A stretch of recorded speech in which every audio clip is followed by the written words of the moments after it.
Assalamualaikum warahmatullahi wabarakatuh. Waalaikumsalam warahmatullahi wabarakatuh.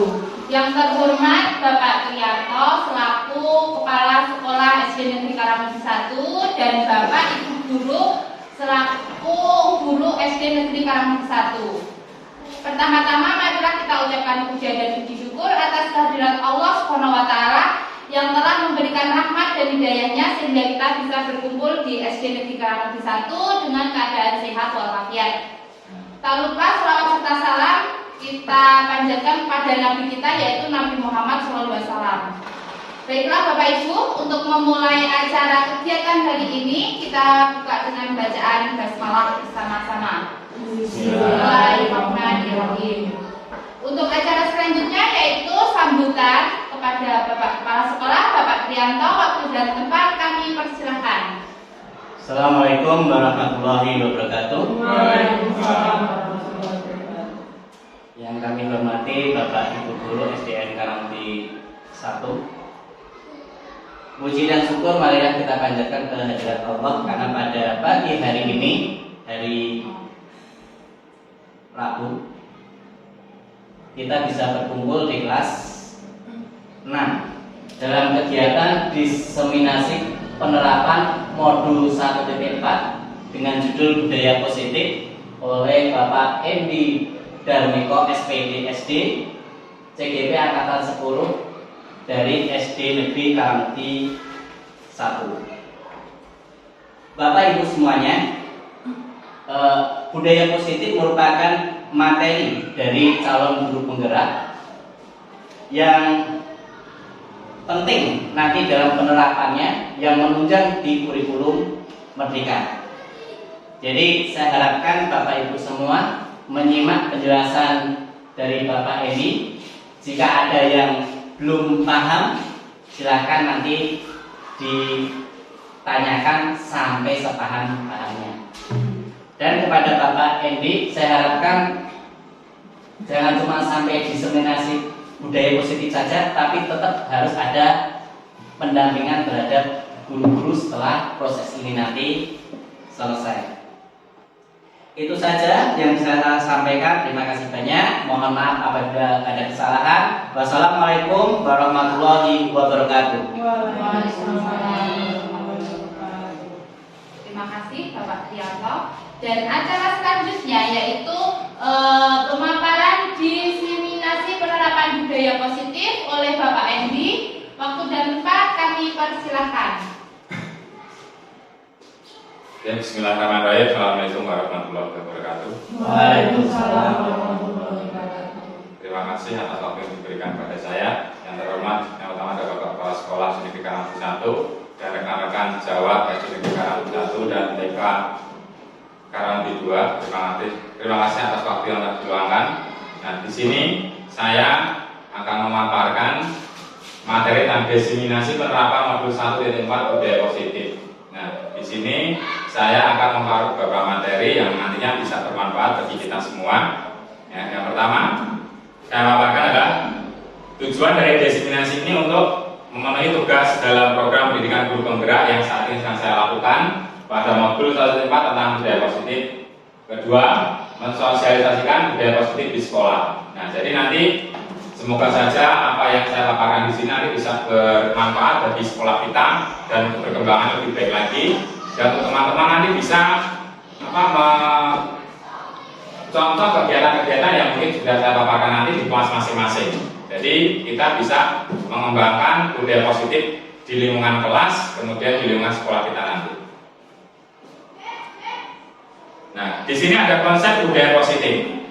Yang pertama adalah disiplin positif dan nilai-nilai bersikap universal, kemudian teori motivasi, hukum dan penghargaan, keyakinan kelas, kebutuhan dasar manusia dan dunia berkualitas, kemudian 5 proses kontrol, dan terakhir adalah segitiga diskusi. Nah, ini nanti akan dibahas dalam kegiatan diseminasi ini, di mana hal-hal ini adalah salah satu pewujudan dari profil pelajar Pancasila yang saat ini sedang kita galakkan di kurikulum Merdeka. Makna kata disiplin. Bapak Ki Hajar Dewantara menyatakan bahwa untuk menciptakan siswa yang merdeka, maka syarat utama harus mempunyai disiplin yang kuat, yaitu disiplin diri yang berasal dari motivasi internal atau dari dalam diri sendiri. Jika tidak mempunyai motivasi internal, maka diperlukan motivasi eksternal atau orang lain untuk mendisiplinkan dirinya. Jadi, bila mana kita mungkin memiliki kekurangan dalam memulai suatu kegiatan dari dalam diri, kita bisa menerima hal itu dari paksaan atau tuntunan dari orang lain yang bisa mengubah mindset pola pikir kita. Ya. Nah, itu adalah makna kata disiplin, yang dari mana kalau kita tidak bisa mengubah diri kita sendiri, mungkin orang lain dengan gagasannya atau pendapatnya bisa menginspirasi atau mengubah keyakinan kita. Nah, di sini disiplin positif dalam budaya kita, makna disiplin ini dimaknai sesuatu yang dilakukan seorang pada orang lain untuk mendapatkan kepatuhan. Kita cenderung menghubungkan kata disiplin dengan ketidaknyamanan. Dian Boses menyatakan bahwa kata disiplin berasal dari bahasa Latin disiplina, yang artinya belajar. Kata disiple yaitu murid. Kita harus paham betul alasan mengapa mereka mengikuti suatu ajaran tertentu, sehingga motivasi yang terbangun adalah motivasi intrinsik, bukan ekstrinsik, ya, yang terbangun dari dalam dirinya, ya, seperti itu. Jadi kita memberikan sebuah dorongan kepatuhan pada siswa-siswi kita untuk mematuhi peraturan ataupun keyakinan-keyakinan yang telah kita bikin di dalam kelas ataupun di lingkungan sekolah kita nanti. Di sini tujuan disiplin positif ya ini adalah untuk menanamkan motivasi kepada semua siswa kita agar mereka menjadi orang yang mereka inginkan dan menghargai diri sendiri dengan nilai-nilai yang mereka percaya. Motivasi ini berasal dari diri siswa atau internal, sehingga akan berdampak jangka panjang dan tidak akan terpengaruh adanya hukuman dan hadiah. Jadi mereka tidak pengaruh kalau nanti saya tidak melakukan peraturan ini akan mendapatkan hukuman, ataupun bila mana saya mengerjakan sebuah peraturannya akan mendapatkan sebuah hadiah nantinya dari Bapak Ibu guru. Jadi kita menghilangkan hal-hal seperti itu. Nah, bagaimana nanti caranya agar anak itu merasa dirinya sendiri itu adalah harus meyakini bahwa disiplin itu harus dari saya sendiri, tidak terpaku ataupun tidak harus terikat oleh nanti kalau tidak melakukan akan mendapatkan hukuman. Nanti bila saya melakukan hal ini saya akan mendapatkan hadiah, tidak. Jadi mereka harus yakin dari dalam dirinya sendiri bahwa disiplin adalah untuk dirinya sendiri, yang untuk memotivasi diri sendiri untuk menjadi diri yang lebih baik. Motivasi perilaku manusia, ya. Terdapat 3 motivasi perilaku yang menurut Dian Boses, yaitu yang pertama, menghindari ketidaknyamanan atau hukuman. Seorang berperilaku untuk menghindari permasalahan yang mungkin muncul dan berpengaruh pada mereka secara fisik, psikologis ataupun tidak terpenuhi kebutuhan mereka bila mereka tidak melakukan tindakan. Nah, ini tadi yang saya bilang, anak akan melakukan hal itu terhindar dari kata tidak nyaman ataupun hukuman. Jadi mereka sudah lepas. Karena dari dalam diri mereka sendiri sudah muncul rasa percaya diri untuk melakukan tindakan disiplin tadi. Yang kedua, untuk mendapatkan imbalan atau penghargaan diri dari orang lain. Seorang berperilaku untuk mendapatkan pujian, hadiah atau imbalan dari orang lain yang menurut mereka penting dan mereka letakkan dalam dunia berkelas mereka.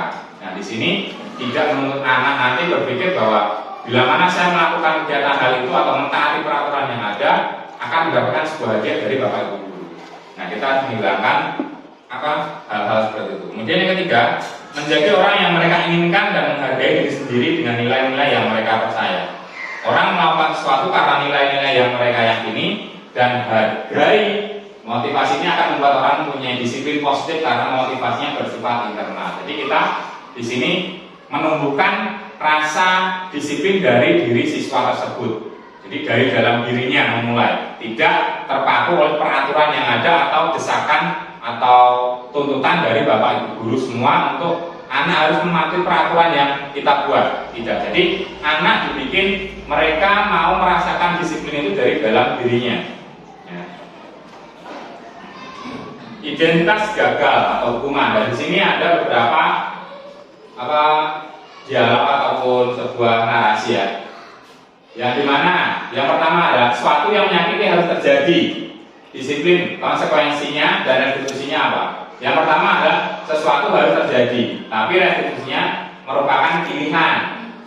Dan tidak nyaman untuk murid anak yang jangka waktu panjang. Sanksinya adalah tidak nyaman untuk murid anak-anak dalam jangka waktu pendek. Restitusinya menguatkan untuk murid anak dalam jangka waktu panjang. Kemudian korban mendapat keadilan. Sanksinya korban bisa diabaikan. Terus korban mendapat ganti sebagai restitusinya. Kemudian hukumannya murid akan tersakiti bila mana itu jadi hukuman. Kalau sanksi atau konsekuensinya murid akan dibuat tidak nyaman. Restitusinya murid akan mendapat penguatan. Jadi di sini ada beberapa tingkatan yang bisa kita lakukan nanti, atau hukuman, atau diberi sanksi, ataupun nanti kita bisa berjalan dengan segitiga restitusi, ya. Kemudian perilaku pasif agresif meningkat. Jadi bila mana anak mendapatkan hukuman, hal yang terjadi seperti ini, perilaku pasif agresif akan meningkat pada anak. Namun bila sanksi yang kita terapkan adalah penguatan hanya bertahan dalam jangka waktu pendek saja. Contohnya, kamu tak suruh untuk membersihkan kamar mandi seperti itu. Tapi bila mana kita melakukan restitusi, masalah akan terpecahkan. Ini kita menggali masalah yang ada pada diri siswa. Kita menggali masalah apa yang mereka alami, hal apa yang mereka rasa sulit untuk mereka kerjakan ataupun mereka hadapi. Kemudian sistem tidak akan berjalan bila murid tidak takut. Nah, bila mana hukuman kita terapkan, adalah kita punya murid yang dia punya mental baja, para disenengin seperti apapun, mereka mungkin merasa cuma dimarahin di sekolah aja, paling besok sudah lupa bapak ibu guru. Nah, bila mana kita menggunakan sanksi atau konsekuensi, memerlukan monitoring dan supervisi terus menerus dari guru. Jadi kalau kita menggunakan sanksi atau konsekuensinya, nanti kita memberikan bimbingan secara terus-menerus pada siswa tersebut dan pasti membutuhkan waktu yang lama. Nah, bila mana kita menggunakan segitiga restitusi, murid belajar bertanggung jawab untuk perilakunya. Jadi dalam segitiga restitusi itu nanti anak diminta untuk memberikan tanggung jawab atas hal apa yang akan mereka lakukan ke depannya untuk memperbaiki sikap mereka sendiri. Nah, yang terakhir dari hal hukuman berlaku hanya pada sebuah institusi, tidak berkelanjutan pada kehidupan nyata. Nah, bila kita menerapkan sanksi atau konsekuensi, membantu penerapan mengikuti peraturan dalam masyarakat. Nah, dalam restitusinya fokus pada pemecahan masalah dalam jangka waktu panjang. Jadi nanti kalau kita menjalankan restitusi ini, anak itu nanti di kehidupan mendatangnya dia bisa fokus dalam memecahkan masalah yang dia hadapi dengan mudah. Jadi tidak hanya dari hukuman, sanksi atau konsekuensi, tapi kita harus melakukan restitusi, mencari masalahnya di mana, menenangkan dia. Jadi nanti hal itu bisa berkelanjutan. Oh, nanti kalau anak itu memiliki sebuah masalah, dia harus pertama adalah mengidentifikasi dulu, ya masalahnya apa. Dia harus menenangkan dirinya, kemudian memvalidasi masalah ini, kemudian dia bisa bertanggung jawab atas apa konsekuensi yang harus dia lakukan setelah melakukan kesalahan tadi. Nah, sekarang keyakinan kelas ini merupakan nilai-nilai kebaikan atau prinsip yang disepakati secara universal. Orang akan lebih semangat atau tergerak untuk melaksanakan keyakinannya daripada hanya mengikuti aturan. Nah, di sini kita membuat sebuah keyakinan ataupun yang biasa disebut kesepakatan di kelas. Nah, ini kita buat dengan warga di kelas itu harus dengan dengan pendapat masing-masing anak. Jangan kita menentukan keyakinan kelas ini sesuai dengan apa yang ingin kita harapkan, tapi kita mengharapkan anak-anak itu ingin kelas yang seperti apa. Jadi nanti kita bisa mengakomodasi kegiatan di kelas itu terasa nyaman. Dalam kegiatan belajar itu anak-anak merasa nyaman dan anak-anak bisa merasa dalam kegiatan belajar, oh saya ternyata diperhatikan oleh bapak ibu guru. Oh, saya memiliki kelas yang saya rasa untuk belajar itu sangat nyaman dan membuat rasa ingin belajar saya itu terus meningkat. Bila mana beda kalau kita membuat sebuah keyakinan kelas dari kita sendiri dan kita terapkan pada anak-anak. Mungkin nanti anak-anak ada yang kurang bertanggung jawab atas apa keyakinan kelas yang kita bikin tadi. Seperti itu kan. Nah, di sini saya ada video dalam penerapan keyakinan kelas yang dimana bisa menjadi contoh Bapak Ibu semua nanti di kelasnya masing-masing dalam pembuatan keyakinan kelas tersebut.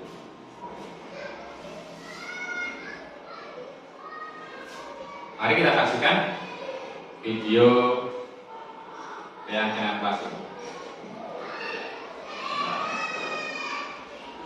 Selamat pagi, Assalamualaikum warahmatullahi wabarakatuh. Waalaikumsalam warahmatullahi wabarakatuh. Oke, terima kasih. Alhamdulillahirrahmanirrahim. Hari ini kita dipertemukan lagi, masuk seperti biasanya lagi ya pada hari ini. Coba sebelum kegiatan kita mulai, marilah kita berdoa dulu. Coba sekarang berdoa dipimpin oleh Maesa. Kita duduk siap gerak berdoa mulai.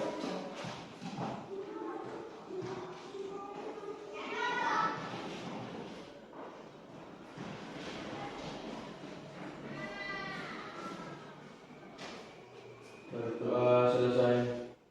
Oke, terima kasih. Nah, apa kabarnya hari ini? Baik. Alhamdulillah baik ya. Nah, pada hari ini nanti kita akan membuat sebuah keyakinan ataupun kesepakatan kelas yang dimana nanti harus semua kita patuhi, semua kita jalankan ya. Tahu nggak apa sih keyakinan kelas? Kenapa aku juga seperti itu? Ya. Coba kalian lihat di layar monitor kita. Nampak ya? Ya, keyakinan kelas. Keyakinan kelas di sini adalah merupakan nilai-nilai kebaikan atau prinsip-prinsip yang disepakati secara universal. Orang akan lebih semangat atau tergerak untuk melaksanakan keyakinan daripada hanya mengikuti aturan. Nah, jadi keyakinan kelas ini kita bikin atau kita buat dari pendapatmu masing-masing. Aku ingin seperti apa di kelas? Kita ingin menerapkan aturan apa yang di kelas yang dapat kita taati tanpa membuat sebuah peraturan yang sekiranya membuat orang lain susah. Jadi peraturan itu timbul dari keinginan kalian sendiri. Ya, yang hal itu adalah sebuah kebaikan yang dimana nanti semua orang bisa merasakan, semuanya nanti bisa menjalankan dengan ikhlas dan penuh tanggung jawab. Seperti itu. Jadi nanti kalau kita menerapkan keyakinan kelas seperti itu, ya kamu benar-benar menjalankannya. Ya. Aku kasih contoh nanti misal keyakinan kelas kita ada namanya ketenangan dalam belajar. Nah, kalau seperti itu berarti nanti saat Pak Guru menerangkan ataupun kamu mengerjakan tugas, kita sama-sama menjaga ketenangan di dalam lingkup kelas ini. Ya. Contoh mau bertanya harus mengacungkan jari. Ya. Contoh ingin izin ke belakang, harus bertanya izin ke belakang dulu Pak, karena kebelet atau mungkin ya. Seperti itu. Jadi kita bisa mengkondisikan kelas dengan baik dan nanti kegiatan belajar mengajarnya dapat berjalan dengan baik juga. Kelasnya jadi nyaman, tempat belajar pun menjadi nyaman. Kita rasanya senang untuk belajar di sini. Ya, jadi semua nanti bisa mematuhi peraturan itu yang kita buat itu untuk diri kita sendiri, untuk kelas kita sendiri. Bila mana itu nanti baik, bisa kita bagikan ke kelas yang lain. Ya. Jadi nanti kamu itu bisa menjadi contoh untuk adik-adik kelas yang lain dalam keyakinan kelas seperti ini yang kita buat nanti ya. Nah, setelah kamu tahu maksud dari keyakinan kelas tadi, mari Pak Guru nanti langsung bertanya saja atau menurut pendapat kalian masing-masing. Jadi nanti kamu bisa bertanggung jawab atas apa yang kamu utarakan tadi ya. Jadi setiap anak nanti Pak Guru minta untuk mengutarakan pendapatnya. Kamu ingin kesepakatan yang seperti apa? Ya, paham? Oke. Nanti Pak Guru catat di sini dan kita bisa buatkan poster. Nanti kita tempelkan di kelas ya. Oke. Nah, di sini coba nanti kamu sebutkan apa? Ya, urutkan dari satu langsung ke sini ke belakang. Nanti Pak Guru kan catat di depan ya. Jadi kamu tahu, kamu bisa melihat semua. Nanti kalau Pak saya nggak setuju itu kenapa? Ya, Pak saya pengennya seperti ini. Alasannya kenapa? Jadi kalian mengutarakan pendapat kalian sesuai isi hati kalian seperti apa ini. Pak saya ingin contoh, saya ingin kelas yang bersih nyaman. Alasannya kenapa? Karena seperti ini. Jadi ada alasannya ya. Jadi kalian mengutarakan pendapat kalian juga memberikan alasan. Jadi nanti kalau ada teman yang bertanya, kok ada kesepakatan kelas seperti itu kok mari nak wae. Nah, seperti itu. Jadi kan kamu ada alasan, aku pengen kayak gini kok, aku bikin alasan seperti itu kok ya. Jadi kan kita semua memiliki alasan yang kuat kenapa kita memilih keyakinan kelas seperti itu. Paham ya? Oke, coba urut dari kamu. Apa yang kamu inginkan keyakinan kelas kita? Diam saat guru menerangkan. Diam saat guru menerangkan. Jadi nanti Pak Guru juga tanya, yang lain setuju apa enggak? Ini satu ya. Kemudian coba Pak Guru tanya, alasan kamu kenapa kok kamu milih diam saat guru menerangkan? Belajar menjadi tenang. Belajar menjadi tenang. Bagaimana? Setuju? Oke, ganti kamu dai apa dai? Acungkan jari bila ingin bertanya. Oke, alasannya apa? Agar tidak gaduh. Agar tidak gaduh. Oke, berarti kalau mau bertanya harus mengacungkan jari dulu, tidak menyela perkataan atau apa kata-kata dari Pak Guru ya. Jadi Pak Guru tahu siapa yang bertanya tadi. Oke. Sekarang lanjut apa? Kayak kata yang mengingat. Menjaga kebersihan kelas. Oke, alasannya apa? Kenapa kamu ingin menjaga kebersihan kelas? Supaya kelasnya aman. Supaya Kelasnya aman. kelas nyaman. Oke. Setuju semua? Berarti kita harus menjaga kebersihan kelas, menjadikan kelas kita terasa nyaman. Setuju? Setuju. Oke.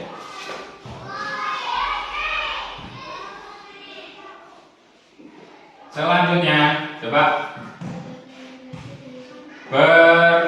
berpakaian rapi dan sopan. Alasannya apa?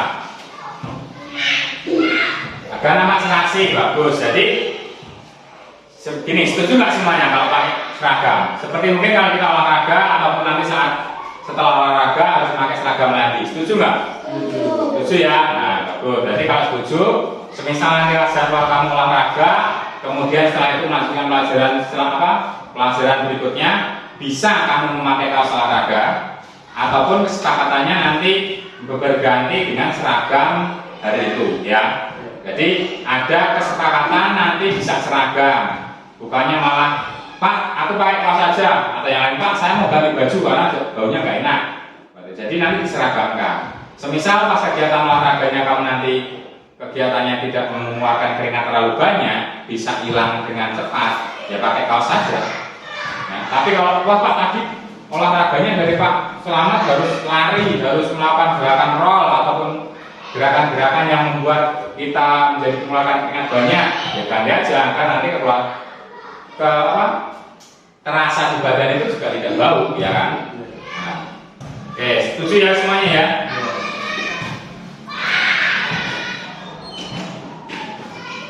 Oke, selanjutnya lagi apa? Belajar dengan sungguh-sungguh.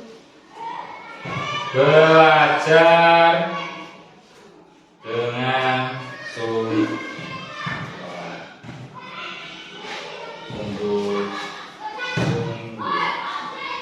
Ya, benar ya, pokoknya Pak Guru.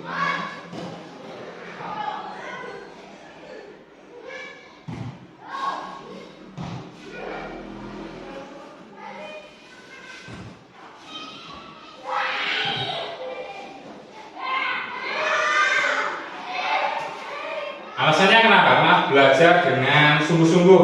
Kamu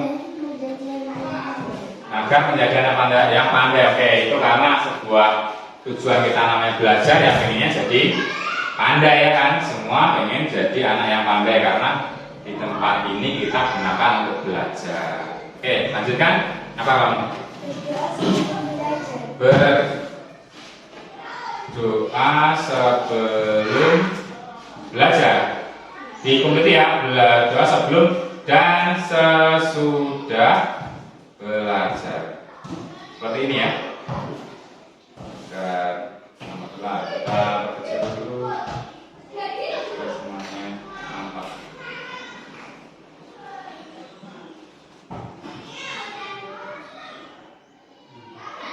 nanti bisa kita jadikan poster dan kita tempel di kelas ya. Baiklah. Sekarang tinggal satu lagi ya, yang belum Maisa. Oke, apa Maisa? Kesepakatan atau keyakinan kelas yang kamu inginkan? Disiplin datang tepat waktu. Disiplin datang tepat waktu. Oh iya. Tadi alasannya apa yang nomor 6 ini? Berdoa sebelum dan sudah kegiatan apa alasannya? Menerapkan, nah bagus. Jadi penerapan Pancasila sila pertama, karena dalam sila pertama itu apa bunyinya?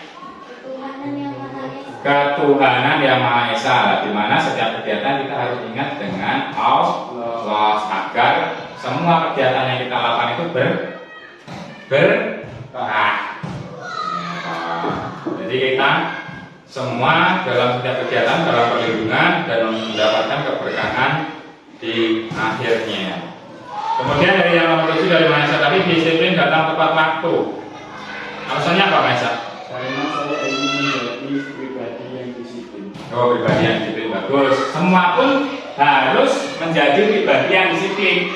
Nah, tapi akan lebih kuat lagi bila mana kita mau untuk memulai hal itu, atau semua hal itu kalau dimulai dari dalam diri itu akan lebih terasa menyenangkan dan akan lebih terasa berjalan dengan baik. Jangan kok kamu, Pak, saya pengen kelas itu menjadi kelas yang bersih, tapi kamunya nggak jaga kebersihan, kamu mau ngantarkan sana kok, ya sama aja bohong kok.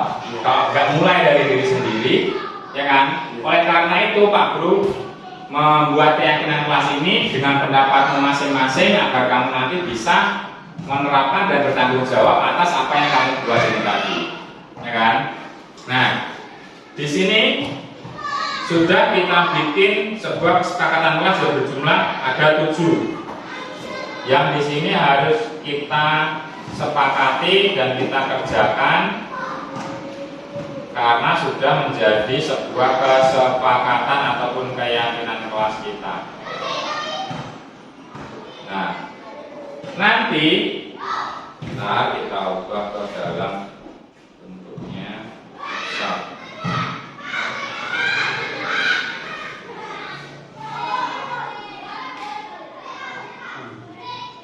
Besar ya.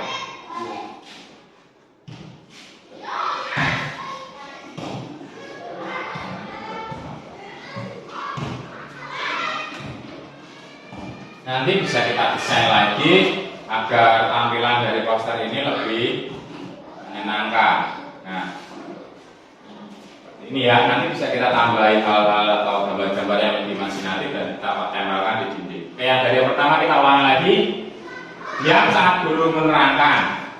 Sepakat ya? Ya. 2, acungkan jari bila ingin bertanya. Sepakat?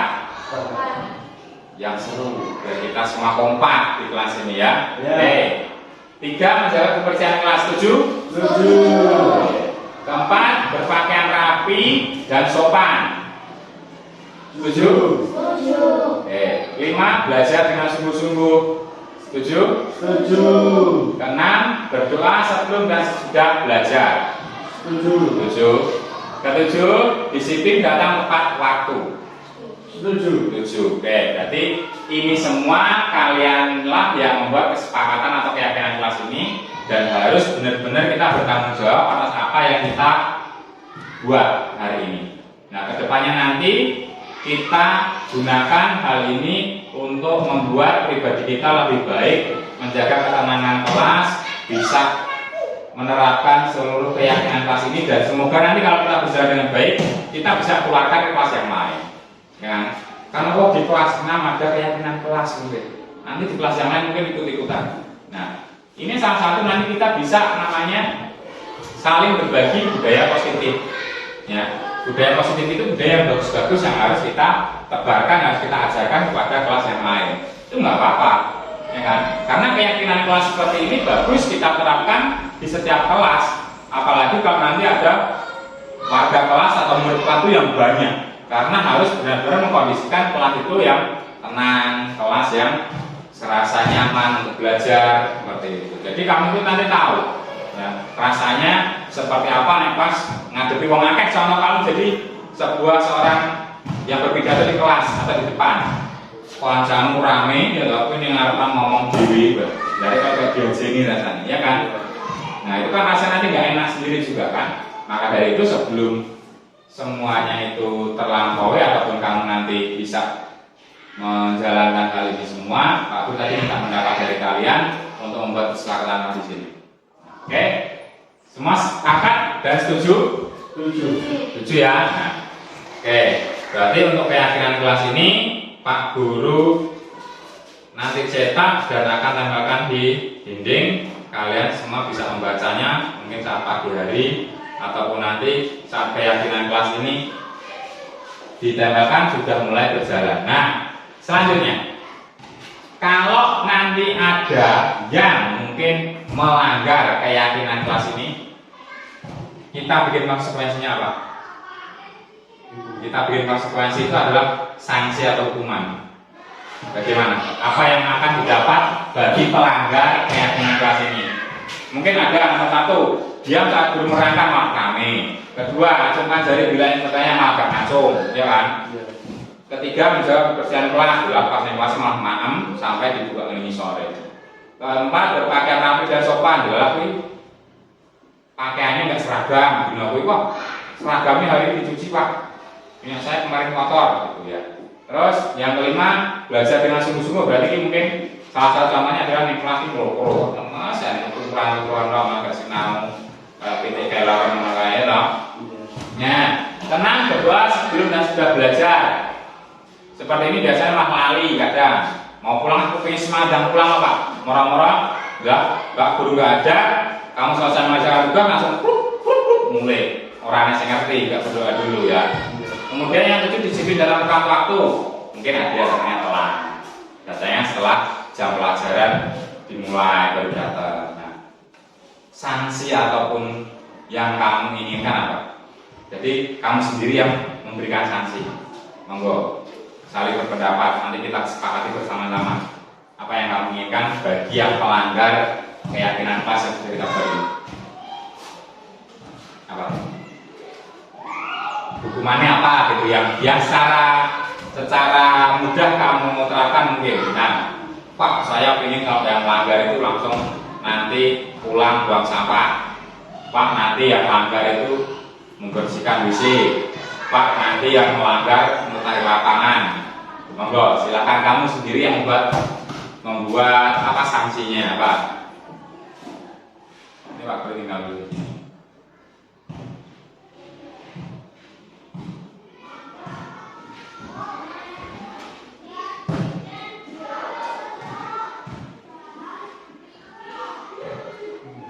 Ayo satu aja biar. Sanksinya apa kalau melanggar keyakinan kelas?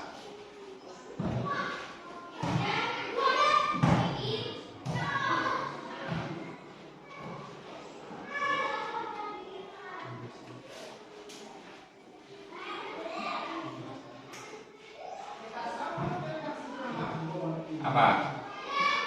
Sanksi yang kamu inginkan apa? Hukumannya lah, yang terakhir hukumannya apa? Membersihkan kamar mandi.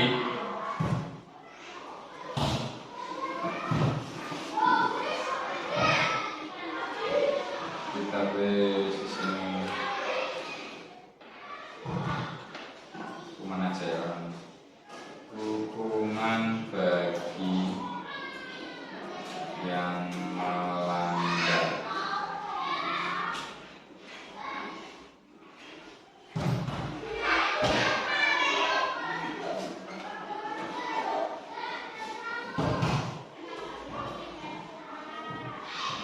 Apa? Sepakatannya apa? Hukumannya? Membersihkan kamar mandi. Sepakat? Sepakat. Oke.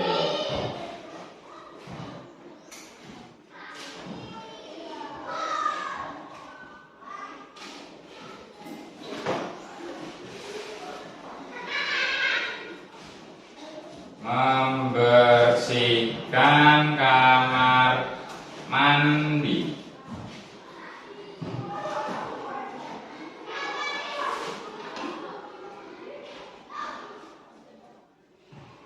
besar. Nanti biar nanti kalau kamu tahu kok melanggar itu hukumannya ketok.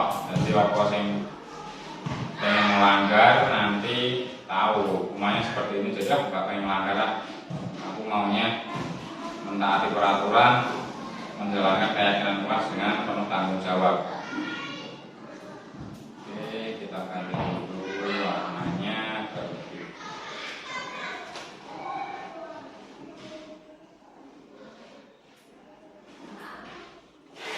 Nampak ya? Iya.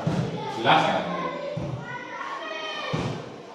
Kalau melanggar membersihkan kamar mandi bila yang melanggar. Sepakat semuanya? Sepakat. Oke, terima kasih. Hari ini kita telah membuat sebuah keyakinan kelas dan nanti benar-benar kita jalankan ya. Iya. Oke, untuk hari ini Pak Guru cukupkan atas kegiatan pembuatan keyakinan kelas. Kita bisa bertemu lagi di lain waktu. Semoga kita tetap diberi kesehatan, kemudahan serta keberkahan dalam kegiatan sehari-hari. Oke, seperti keyakinan kelas kita yang nomor 6, kita tutup kegiatan hari ini dengan berdoa. Silakan dipimpin sekarang bergantian ya, ini Maisa apa? Jai, lagi kan Maisa. Yuk, pimpin.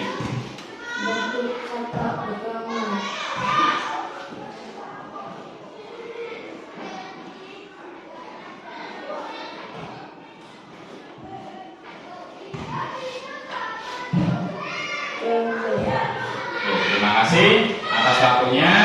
Wassalamualaikum warahmatullahi wabarakatuh. Waalaikumsalam warahmatullahi wabarakatuh. Nah, istirahat dulu. Yang istirahat dulu, jangan benar. Oke, di sini ada sedikit ice breaking yang bisa kita lakukan untuk mencairkan suasana pada hari ini.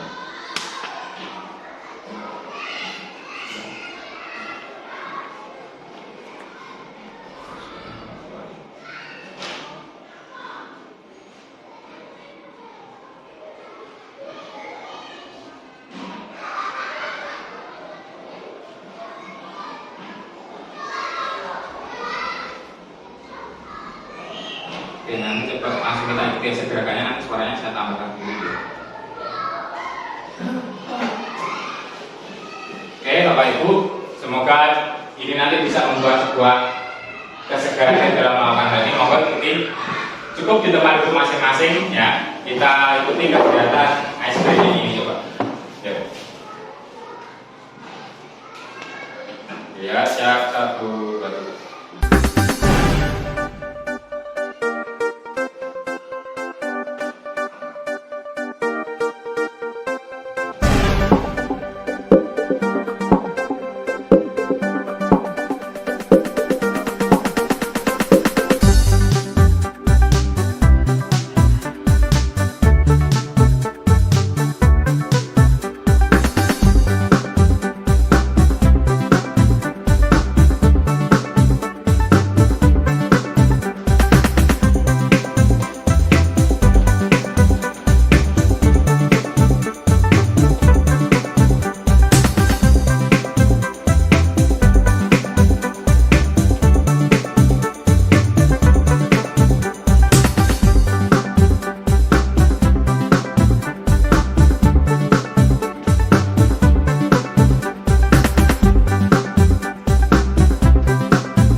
Sedikit penyegaran untuk kegiatan hari ini, ya, dimana kita bisa juga dalam kegiatan. Nah, di sini pertanyaan pemantik. Nanti bukunya suaranya nggak kuat ya.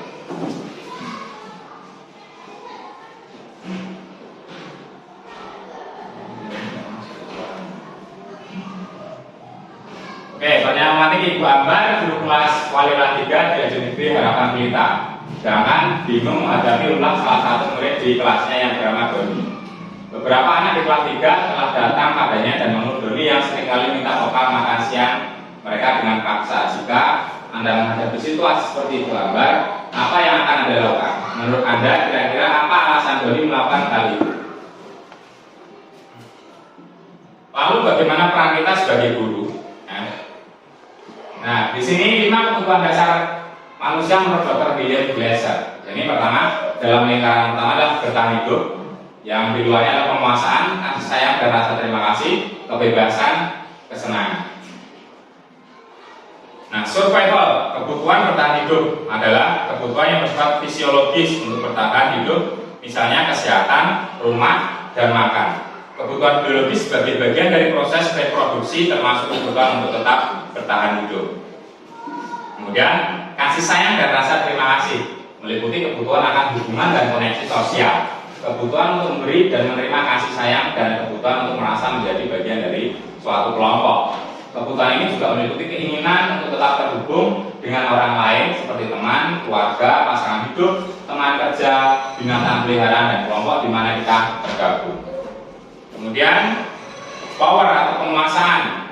Kebutuhan ini berhubungan dengan kekuatan untuk mencapai sesuatu, menjadi kompeten, menjadi terampil, diakui atas prestasi dan keterampilan kita, didengarkan dan memiliki rasa harga diri.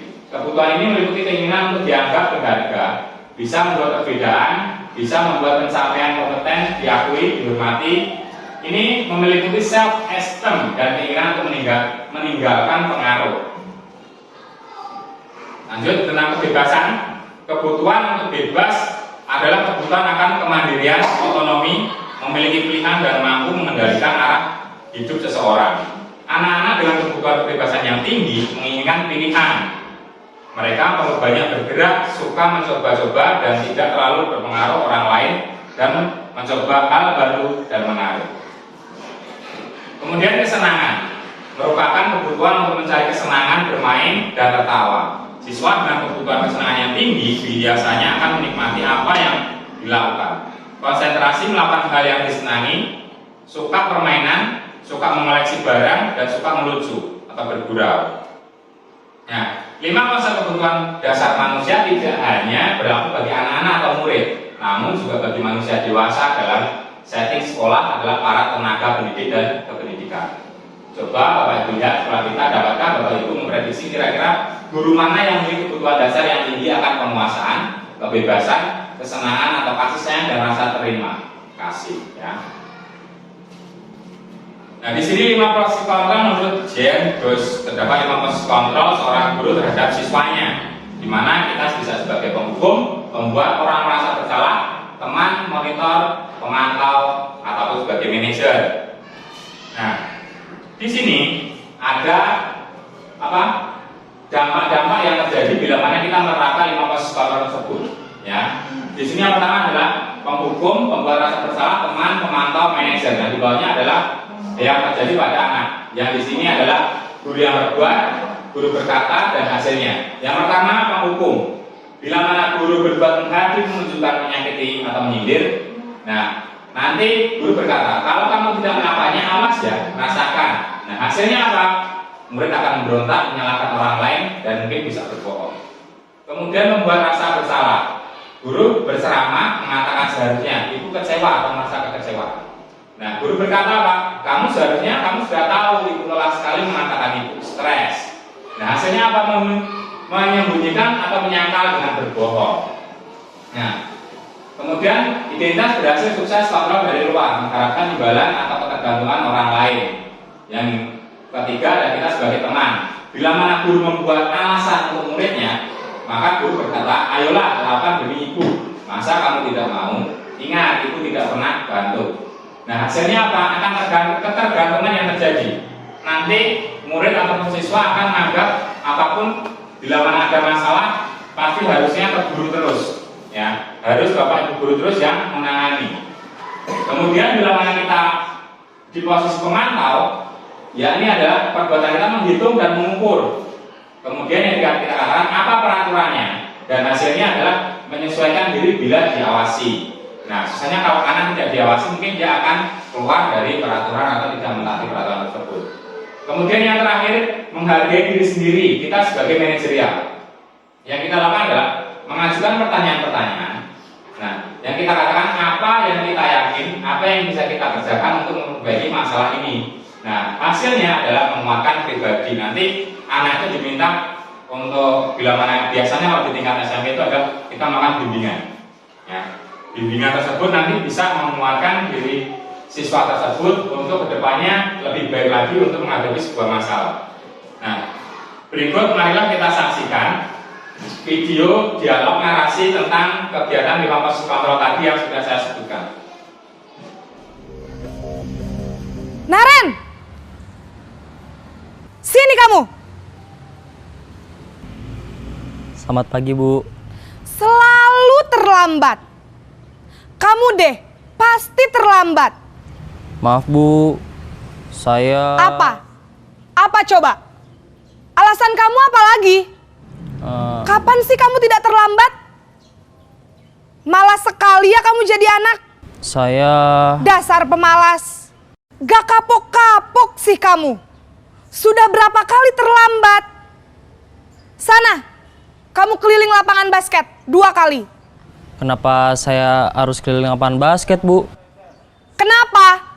Kamu mau lawan ibu? Berani-beraninya jawab. Sudah terlambat, masih berani jawab pula. Sekarang, keliling lapangan basket 5 kali sekalian. Biar kapok. Cepat, pergi sana ke lapangan basket. Posisi penghukum biasanya berbicara dengan nada tinggi, menghardik, menunjuk-nunjuk, menyakiti, dan menyindir. Hukuman bisa berupa fisik maupun psikis. Ibu dan bapak guru hebat. Dampak yang terjadi pada murid ketika guru berada pada posisi penghukum adalah murid cenderung akan memberontak, bahkan menyimpan dendam.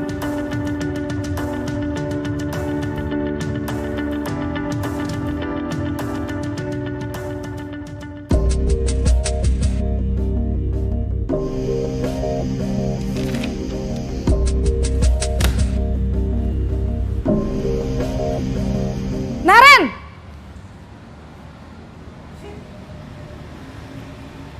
Selamat pagi, Bu. Naren. Kamu kenapa terlambat lagi, nak? Ya Tuhan, Naren. Kamu senang ya bikin ibu susah ya? Kalau kamu terlambat lagi, nanti ibu yang ditegur bapak kepala sekolah, nak. Disangka ibu tidak bisa membina kamu. Duh, gimana ini? Maaf, Bu. Duh Gusti Naren. Kamu suka ya kalau ibu ditegur bapak kepala sekolah? Terus, sekarang ibu harus tulis apa ini di buku absen? Ini kamu sudah sering terlambat loh. Ibu harus apa coba? Maaf, Bu. Maaf sekali. Ya sudah, lain kali jangan bikin ibu susah lagi ya nak ya. Ibu tidak akan kuat lagi kalau kamu begini terus. Bisa jantungan kalau ibu ditegur bapak kepala sekolah. Sana cepat ke kelas. Maaf ya, Bu. Maaf sekali. Posisi pembuat rasa bersalah berbicara dengan nada tenang, cenderung lembut. Namun kata-kata yang diutarakan membuat murid merasa menjadi orang yang gagal. Memandang buruk dirinya sendiri, merasa tidak berharga, dan tidak sanggup membahagiakan orang lain. Ketika guru mengambil posisi pembuat rasa bersalah, murid akan menganggap dirinya yang bersalah dan ia akan menyimpan emosi negatif tersebut di dalam dirinya.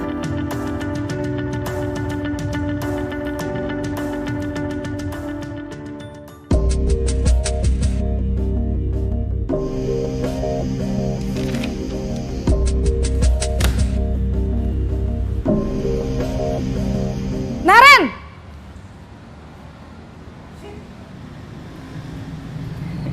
Selamat pagi, Bu. Wah, sudah jam berapa ini nak? Terlambat lagi ya sayang. Iya, Bu. Habis ibu saya lupa bangunkan saya, Bu. Kamu malah menyalahkan ibu kamu.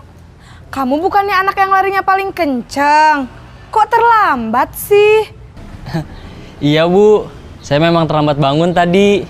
Jadi biarpun saya lari kencang, tetap gak kekejar Bu. Ya sudah sana, nanti lain kali larinya lebih kenceng lagi ya. Biar gak terlambat lagi. Bikin seneng ibu, demi ibu. Bisa kan? Bisa lah Bu. Ya sudah sana masuk kelas. Ibu beresin urusan absen kamu.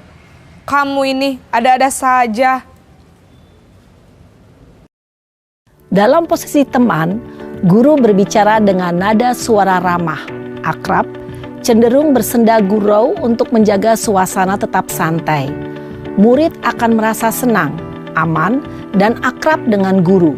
Identitas yang tercipta adalah identitas sukses atau berhasil. Namun, perlu diingat, karena ini masih dorongan eksternal, maka ada faktor ketergantungan dari murid kepada orang tertentu. Di sini, guru absennya, sehingga di lain waktu, murid bisa berperilaku baik, namun hanya kepada orang-orang tertentu saja.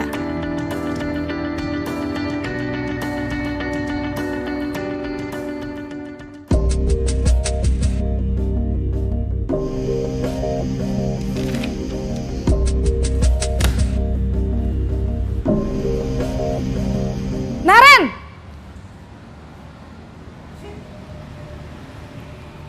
Selamat pagi Bu.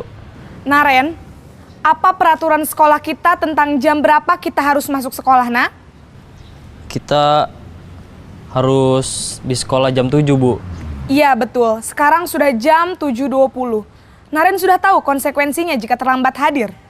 Paham Bu, saya harus tinggal kelas pas jam istirahat selama 20 menit. Iya benar, konsekuensinya demikian. Jadi nanti jam 9.30 pas istirahat, kamu harus tinggal di kelas, kerjakan tugas tambahan untuk ketertinggalan kamu, ya? Baik Bu. Posisi pemantau mengandalkan penghitungan atau data untuk mengontrol murid. Guru mengarahkan murid berdasarkan peraturan dan konsekuensi. Seorang pemantau menunjukkan bahasa tubuh dan ekspresi wajah yang datar dan cenderung formal.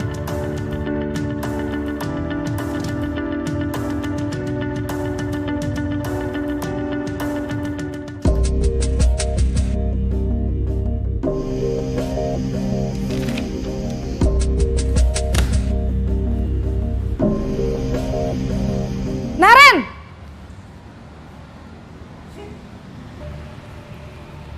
Selamat pagi Bu.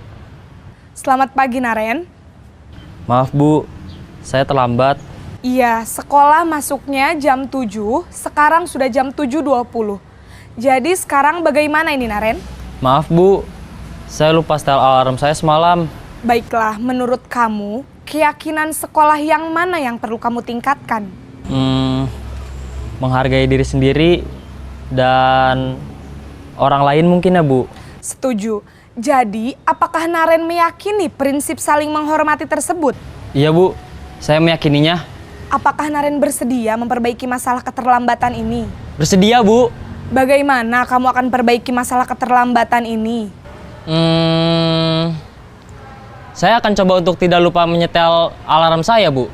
Baik, kalau Naren lupa menyetel alarm di rumah, ada orang yang kira-kira bisa bantu mengingatkan tidak? Ada Bu, kakak saya, Kak Ema. Ada lagi selain Kak Ema? Selain Kak Ema, ada ibu saya. Baik, jadi yang mengingatkan Naren adalah Kak Ema dan ibu kamu ya? Kira-kira akan mulai setel alarm kapan nih, Naren? Setelah pulang sekolah, akan segera saya lakukan. Baik, jadi Naren akan setel alarm untuk bangun besok pagi dan akan diingatkan oleh kakak dan ibunda Naren ya. Ada lagi yang mungkin perlu dilakukan, Naren? Agar tidak terlambat bangun lagi. Tidak ada Bu. Baik, Naren. Terima kasih untuk kerjasama kamu. Sekarang kamu perlu kembali ke kelas untuk belajar. Baik Bu, terima kasih. Nah, itu tadi adalah video yang baru kita saksikan. Nah, di mana 5 posisi kontrol sudah diterapkan antara ibu guru dan anak tadi. 5 posisi kontrol apa yang sudah ibu terapkan selama ini, ya kan? Di sini mungkin kita masih menerapkan adanya hukuman, pembuat rasa bersalah, ya kan, seperti itu ya. Jadi mulai saat ini kita bisa menjadi seorang manajerial, ya, di mana nanti bila anak melakukan sebuah kesalahan, kita bisa membimbingnya, menguatkan dirinya dengan segitiga restitusi yang membuat pribadi anak itu lebih kuat. Dan bila mana dia melakukan kesalahan nanti ke depannya nanti, anak-anak tersebut tahu bagaimana cara mereka harus menanggulangi permasalahan itu. Apa restitusi itu? Menurut dosen, restitusi merupakan proses menciptakan posisi bagi siswa untuk memperbaiki kesalahan mereka, sehingga mereka bisa kembali pada kelompoknya dengan karakter yang lebih kuat. Restitusi dapat membantu siswa menjadi lebih mempunyai tujuan, disiplin positif, dan memulihkan dirinya ketika berbuat kesalahan. Restitusi mengutamakan korban dari si pembuat salah. Di sini segitiga restitusi, suatu proses dialog yang dijalankan guru atau orang tua agar dapat menghasilkan murid yang mandiri dan bertanggung jawab. Jadi di sini bisa kita terapkan pun di rumah, tidak hanya di sekolah. Jadi kita sebagai bapak ibu guru mungkin di rumah nanti menemui anak kita ataupun ada anak-anak kecil di lingkungan kita, bisa kita terapkan segitiga restitusi ini. Jadi dengan apa? Menstabilkan identitas, validasi tindakan yang salah, kemudian menanyakan keyakinannya. Ya, di sini menstabilkan identitas ditanyakan dengan apa sebenarnya yang terjadi. Dia kita menanyakan dulu, apa yang terjadi pada kalian, apa sebenarnya yang terjadi. Berarti mereka mau memberikan atau terbuka dengan kita dengan masalah apa yang mereka hadapi. Seperti itu. Jadi kita menanyakan dulu, menstabilkan identitas agar mereka tenang. Ya. Kemudian yang kedua, validasi tindakan yang salah. Nah, di sini kita memberikan dorongan bahwa mereka mau mengakui kesalahan apa yang mereka lakukan. Jadi mereka benar-benar mengakui kesalahannya dan tidak akan mengulangi hal tersebut. Nah, kemudian yang terakhir adalah menanyakan keyakinan. Kita menuntut anak agar mereka mau untuk meyakini bahwa mereka bersalah. Kemudian mereka mau untuk bertanggung jawab atas kesalahan apa yang mereka buat. Nah, dengan keyakinan tersebut, mereka harus benar-benar menjalankan, benar-benar membuat sebuah keyakinan pada dirinya sendiri tercipta agar kedepannya tidak melakukan kesalahan lagi. Nah, di sini mari kita diskusi dari mungkin tadi ada yang mungkin kurang jelas ataupun bisa kita tambahin untuk kedepannya di sekolah kita agar lebih baik. Mungkin ada pertanyaan dari Bapak Ibu semua mungkin. Monggo salah satu masukan aja mungkin dari Bu Nila. Ya, terima kasih Pak Endi. Untuk pemaparan diskriminasi penerapan budaya positif oleh Pak Endi, saya kira sudah bagus, sudah menarik. Tapi bagaimana? Boleh bertanya ya Pak ya? Iya, kita diskusi di sini. Bagaimana jika ada anak yang berkebutuhan khusus itu tidak bisa menjalankan seperti keyakinan kelas yang sudah kita buat. Seperti itu. Ya, terima kasih. Ya, ini dari Bu Nila ada sedikit pertanyaan bagaimana bila mana ada siswa berkebutuhan khusus yang tidak bisa mungkin menerapkan budaya positif ataupun kita tidak bisa menjalankan segitiga tadi ya. Karena dimana kalau yang namanya anak berkebutuhan khusus itu sudah pasti dia sekolahnya juga beda dan pendekatannya pun juga beda. Bila mana kita di sini menerima dengan siswa keadaan tersebut, ya kita harus pelan-pelan dalam menjalankan segitiga restitusi ini tadi. Ya, jadi kita dalam penanganannya pun semaksimal mungkin, pendekatan semaksimal mungkin karena anak yang kebutuhan khusus tadi itu memiliki sebuah karakteristik yang berbeda dengan anak-anak yang normal. Ya. Jadi kita bisa melakukan pendekatan yang lebih spesifik ataupun yang lebih dekat dan mau memberikan dorongan yang lebih pada anak tersebut. Jadi kita membuat gimana ya? Saya rasa anak itu harus benar-benar didampingi karena dia dari segi karakternya saja dia harus anak dengan kebutuhan khusus seperti itu. Seperti itu ya Bu. Oke. Lanjutkan ya. Di sini ada guru matematika dan wali kelas 8. Ibu Santi sakit sehingga tidak dapat masuk dan mengejar, akhirnya dicarikan guru pengganti. Ibu Eni dan Ibu Eni baru 2 tahun menjadi guru SMP. Beberapa murid perempuan, Vivi dan Nadi mengetahui hal ini dan mulai menggunakan kesempatan dan bersikap seenaknya, tertawa dan tidak mengindahkan kehadiran Ibu Eni. Ibu Eni mencoba menyapa Vivi dan Natali dengan ramah sambil mengingatkan mereka untuk tetap fokus pada pengerjaan tugas. Ayolah, tugas dikerjakan, nanti Ibu ditegur Bapak Kepala Sekolah kalau kalian tidak kerja tugas, tolong bantu Ibu. Namun Vivi dan Natali malah jadi tertawa. Ah Ibu, santai saja Bu, mereka tetap tidak mengerjakan tugas dan malah ngobrol.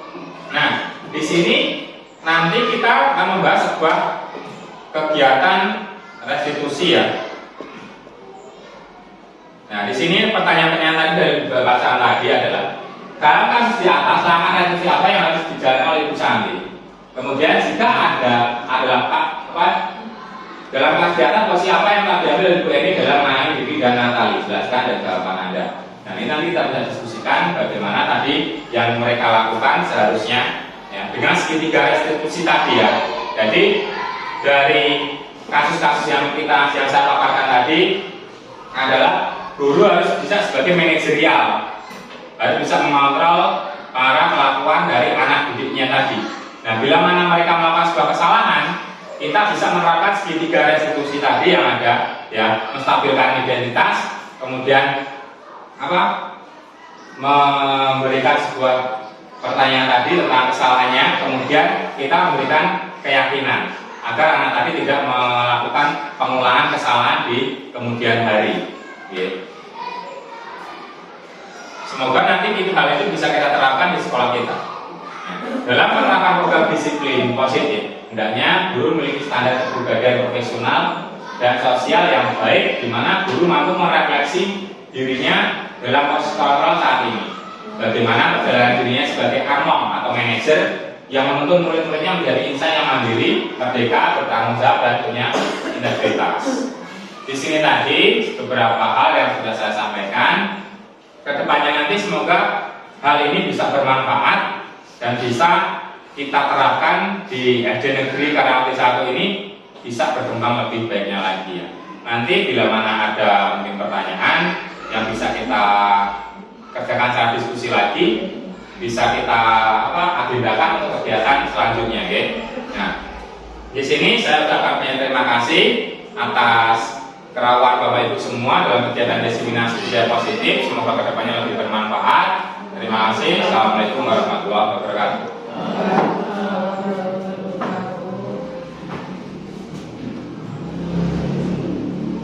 Terima kasih Pak Andi untuk pemaparan diseminasi penerapan budaya positif.